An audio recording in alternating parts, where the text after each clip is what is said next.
그렇게 공급량이 부족하고 이 규제 정책만 내놓아서 집값이 올랐다고 문정부를 이제 크게 비판을 했지만 그거보다도 실적이 더 부진한 겁니다. 이제는 과잉 공급이 아니라 공급 부족에 대한 우려의 목소리가 커지고 있습니다. 그래서 이대로 가다간 윤 정부가 결국 사상 초유의 집값 대폭등 시대를 만든 문재인 정부의 전철을 똑같이 밟을 수 있다라는 가능성이 제기되고 있습니다.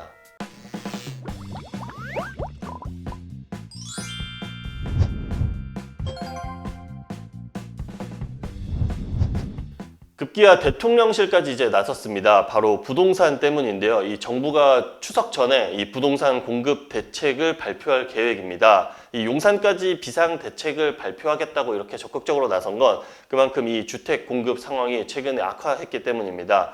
정부는 지난해 8월 이 윤석열 대통령의 이 선거 공약이기도 한 임기 내 5년간 250만 호 주택 공급을 더 확대해서 270만 가구 공급을 정책 목표로 제시했었습니다. 국민이 선호하는 이 민간의 공급 활력을 뒷받침하기 위한 노력을 강화한다면서 지난해 8월 16일 이 국민주거 안정 실현 방안을 발표를 했었습니다. 지난 정부와는 다르게 이 공공이 아닌 민간 주도로 주택 공급을 활성화하겠다 이런 방안이었습니다. 당시 주택 시장이 좀 침체기로 접어드는 시점이어서 너무 많은 주택을 공급하는 것 아니냐 이런 지적도 나왔었는데요. 정부는 실제 공급과는 이제 시차가 있기 때문에 문제가 없을 것이라는 입장을 내놨습니다. 그 정도로 공급은 절대 부족하지 않을 것이다 이런 확신을 했는데요. 왜냐하면 문재인 정부의 최대 실패작이 이 바로 부동산이었기 때문에 이번 정부는 완전히 부동산에 있어서는 다른 모습을 보여주겠다라는 점을 상당히 많이 강조하기도 했습니다. 그러나 1년이 지난 지금 어떨까요? 이 결과는 정반대로 나타나고 있습니다. 아직 1년밖에 안 되긴 했지만 현재 초반 상황은 너무나 안 좋습니다. 이 올해 주택 인허가 실적은 문재인 정부는 물론 2010년 이래로 최저치를 찍었습니다. 이 윤석열 정부 원희룡 장관의 이 야심찬 계획과 달리 13년 만에 이 주택 공급 실적이 최악인 상황을 맞게 됐습니다. 국토부에 따르면 올해 1월부터 7월 상반기에 이 주택 건설 인허가 실적이 20만 7,200여 가구로 지난해 같은 기간보다 무려 30% 가까이 감소했습니다. 이는 규제 위주의 정책을 폈던 문재인 정부 이제 2018년부터 2021년 이 1월에서 7월 과거 문재인 정부의 상반기 평균 인허가 물량인 26만 7천 가구에 비해서도 6만 가구 정도 부족합니다.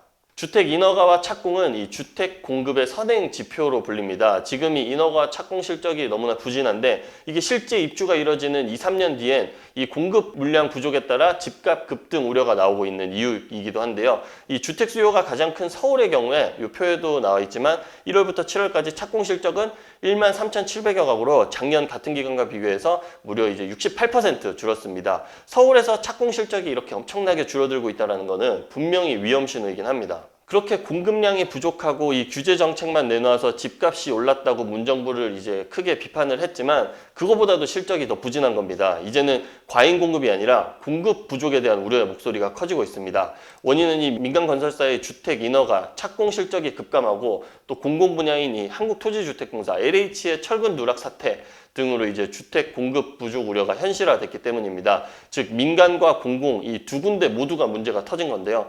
이 민간에 쏠린 주택 공급 정책은 이 민간이 주택 사업을 크게 축소해버리면 직격탄을 맞을 수밖에 없습니다. 게다가 지금은 이 LH 공공의 경우에도 존립 위기론까지 불거지면서 이 제 역할을 하지 못하고 있으니까 이 민간이든 공공이든 그야말로 이 진퇴양난에 빠진 겁니다. 저희 취재진의 취재 결과 이 공공주택 공급은 사실상 끊겼습니다. 올해 상반기 LH가 착공한 주택이 단 74가구, 74가구 뿐인 것으로 확인됐습니다. 이 사업 승인을 받은 주택 역시 계획 물량의 26%에 불과한 4,400여 가구에 불과했습니다.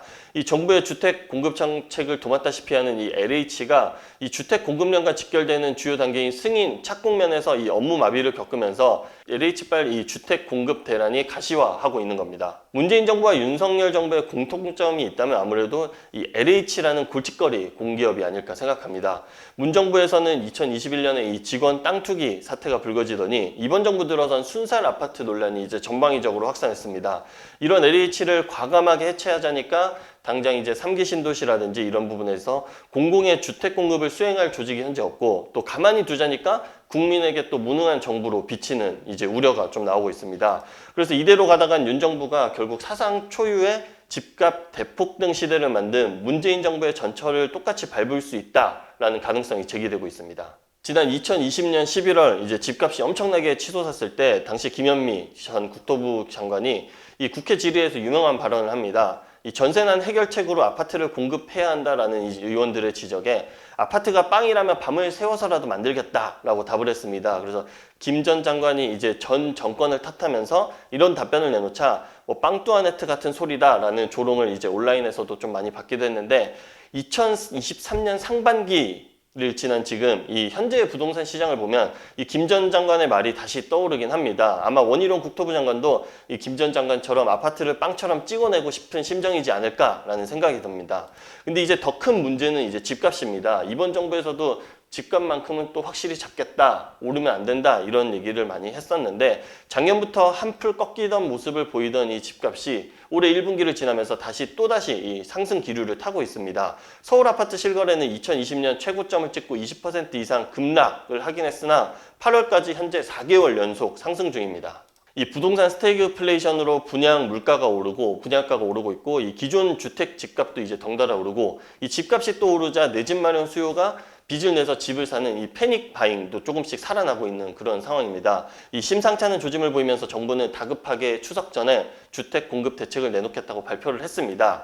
지금 시장에서 뭐 이런 찌라시들이 많이 돌고 있는데 이대로 정책이 나오면 이거는 쭉 읽어보시면 아마 영락없는 불황기 대책과 똑같습니다. 그래서 이 지금 시장 상황을 완전한 불황기로 사실 분류하기 어려운데요. 서울 강남 뭐 이런 유력 지역은 아직도 집값이 좀 치솟는 반면에 매력도가 떨어지는 지방은 집값이며 거래량이며 모두 바닥을 기고 있는 초양극화 현상이 펼쳐지고 있기 때문에 이 대책이 어떻게 나올지도 좀 살펴봐야 합니다. 현재의 부동산 시장은 뭐 각종 악재로 인해서 그동안 좀 한 번도 경험하지 못한 대위기 상황입니다. 뭐 러시아 우크라이나 전쟁으로 인해서 뭐 원자재값 인상 그리고 인건비도 많이 오르고 뭐 물가도 오르고 금리도 올랐고 또 이제 건설사라든지 이런 데 좀 많은 영향을 끼치는 중대재해처벌법 그리고 최근에 불거진 이 순살 아파트 논란 이런 사건들이 이제 굵직굵직하게 나오면서 부동산 시장이 정말 엄청나게 안 좋은 악영향을 끼치게 된 겁니다. 문재인 정부 시즌2라는 말을 듣기가 싫다면 이 원장관을 비롯한 이 윤석열 정부는 지금부터 이제 조짐이 나타나기 시작하는 서울 미친 집값 이 잡기에 총력을 다해야 됩니다. 이 원장관은 기회가 있을 때마다 집값은 계속 더 떨어져야 한다고 목소리를 높였는데요. 그러나 집값 안정을 위한 이 근본 해결책인 이 주택 공급 확대를 위해 지난 1년간 좀 할 일을 제대로 했는지 좀 스스로 돌아봐야 할 것 같긴 합니다. 네, 오늘 영상 여기까지입니다. 저희 땅집고 채널도 구독 부탁드립니다. 감사합니다.